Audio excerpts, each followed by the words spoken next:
छारसूत जब होता है तो कितने दिनों तक दर्द बना रहता है। हेलो फ्रेंड्स, मैं डॉक्टर उमाकांत। यूट्यूब पर पूछे सवालों की सीरीज में आज का जो सवाल है, अभी आपने सुना कि छारसूत जब होता है तब कितने दिनों तक दर्द बना रहता है। दोस्तों,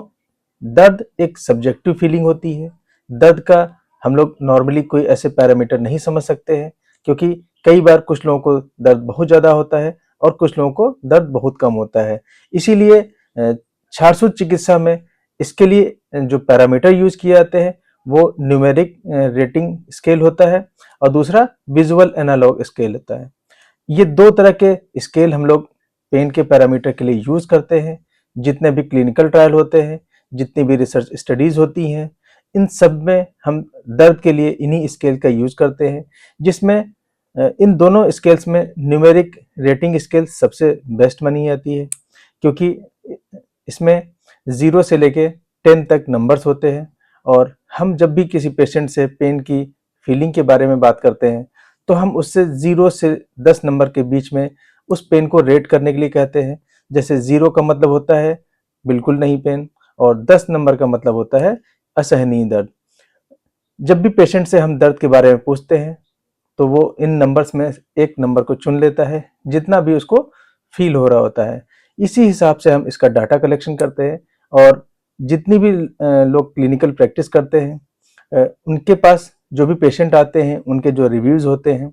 या जो हमारी यूनिवर्सिटीज़ में जो क्लिनिकल ट्रायल होते हैं, या वहाँ की जो इंडोर में पेशेंट छारसूत ट्रीटमेंट ले रहे होते हैं, उनसे ये डाटा कलेक्ट किया जाता है। इसलिए कुछ लोगों का मत हो सकता है कि छारसूत बहुत दर्द वाला होता है, कुछ लोगों का मत हो सकता है कि छारसूत में बिल्कुल दर्द नहीं होता है। लेकिन इसको हमेशा न्यूमेरिक रेटिंग स्केल पे ही नापना चाहिए, ताकि हम सही वैल्यू को और सही डाटा को एक्सेप्ट कर सकें। दोस्तों, जब भी हमारे पास कोई पेशेंट आता है, उसका छारसूत का जो ट्रीटमेंट जब हम उसको देते हैं, तो अगर हम लोग पूरा सारी चीज़ों को एक साथ कंक्लूड करने की बात करें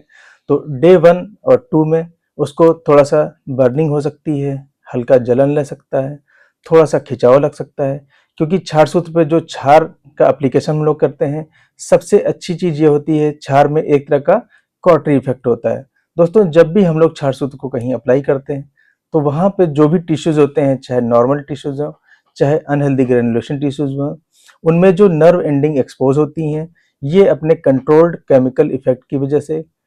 उन जो भी टिश्यूज होते हैं उस पर बहुत ही कंट्रोल बर्न करता है, जिससे जो नर्व एंडिंग होती हैं उनमें वो पेन को बहुत ज़्यादा रिसीव नहीं करती हैं। इसीलिए शुरुआत में 1 या 2 दिन तो हमको थोड़ा बहुत हल्का फुल्का दर्द लग सकता है, लेकिन थोड़ा बहुत खिंचाव भी लग सकता है, या क्षार की उपस्थिति की वजह से हमको जलन भी लग सकती है। लेकिन अगर हम लोग कहें कि दर्द बहुत असहनीय होता है तो ये गलत है।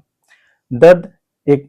का जो पैरामीटर हम लोग यहाँ यूज़ कर रहे हैं, न्यूमेरिक रेटिंग स्केल, इसके हिसाब से देखें, या जो भी पुराने डाटा हैं या क्लिनिकल प्रैक्टिस में जो हम लोग को डाटा मिलता है उसके हिसाब से हम बात करें, तो डे 1 से 2 तक हम लोग को 3 या 4 के आसपास लोग रेट करते हैं। उसके बाद रेटिंग ये नंबर्स कम होते चले जाते हैं, 3 4 से फिर 2 और 1, और लगभग 7वें दिन तक जो दर्द है बिल्कुल शून्य हो जाता है। अगर हम लोग अलग अलग बीमारी की बात करें, जब भी हम लोग हेमरॉइड में जो भी हेमोरॉइडल मास होता है उसको लाइगेट करते हैं, तो वहाँ पे लाइगेशन की वजह से हमको खिंचाव लग सकता है, क्षार की उपस्थिति की वजह से हमको हल्का जलन का एहसास हो सकता है। चूँकि इंटरनल हेमरॉइड में हम लोग जब भी लाइगेशन करते हैं, इंटरनल हेमरॉइड में जो सप्लाई होती है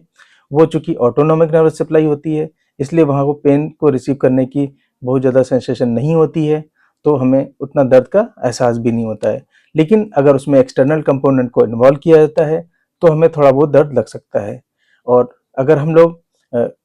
फिस्टुला की बात करें या पाइलोनेरल साइनस की बात करें, तो इसमें दर्द का एहसास हमको बहुत ही कम होता है, क्योंकि क्षार अपनी एक्टिविटी की वजह से थोड़ा जलन या थोड़ा डिस्कम्फर्ट पैदा कर सकता है, लेकिन हमको दर्द का एहसास बहुत ज़्यादा नहीं होता है। और अगर हम लोग फिशर की बात करें तो फिशर में भी हम लोग को मलत्याग के बाद थोड़ा दर्द का एहसास हो सकता है, क्योंकि मल जो हमारा होता है वो थोड़ा एसिडिक होता है। एसिड कंटेंट जब भी हमारे नॉर्मल टिश्यूज में एक्सपोज होते हैं तो उसकी वजह से हमें बर्निंग और पेन का एहसास हो सकता है। लेकिन इसके लिए हम लोग कुछ लोकल एप्लीकेशन यूज़ कर सकते हैं, जैसे कि हम लोग बार बार बात करते हैं, जात्यदि तेल हम लोग अप्लाई कर सकते हैं, एनल इंस्टॉलेशन कर सकते हैं, हम लोग जात्यदि घृत का इस्तेमाल कर सकते हैं, जीएसटी मधु घृत का इस्तेमाल कर सकते हैं, या हम लोग जैसे हम लोग सीड्स बाथ के लिए कहते हैं, हम लोग पॉटी से आने के बाद सीड्स बाथ भी कर सकते हैं, जिससे जो भी फीकल मल के पार्टिकल होते हैं वो वहाँ से वॉश हो जाते हैं और हमें पेन और बर्निंग में तुरंत आराम मिल जाता है। इस तरह अगर हम लोग पेन को एक पैरामीटर पे देखें तो न्यूमेरिक रेटिंग स्केल पे ही इसको नापना चाहिए, और पेन चूंकि सब्जेक्टिव फीलिंग है इसलिए सब में इसकी फीलिंग अलग अलग होती है। हमें दूसरों के एक्सपीरियंस से नहीं सीखना चाहिए, जो डाटा हैं, जो स्टडीज हैं, जो रिसर्चेज हैं, जो क्लिनिकल एक्सपीरियंस है, वही सही बात को एक साइंटिफिक तरीके से आपके सामने प्रेजेंट करता है।